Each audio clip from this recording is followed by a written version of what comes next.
বিষয় কথা বলি যে পাসপোর্ট নিয়ে। এই পাসপোর্ট আর এমআরপি পাসপোর্ট নিয়ে কথা বলি।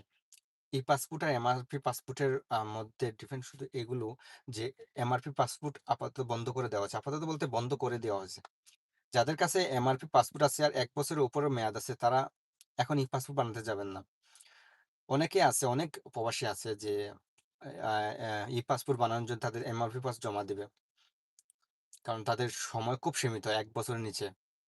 তো আপনার এই দেওয়াতে দেখা গেছে যে তাদের অনেক ক্ষতি হতে পারে। কারণ হয়তোবা যে অনেক প্রবাসী থাকার কারণে যাদেরটা আসার কথা আগে তাদেরটা পরে আসবে। দেখা গেছে অনেক কিছু প্রবলেম হতে পারে। যেমন একসময় এক্সপায়ার হইলে রিনিউ করা যায় না।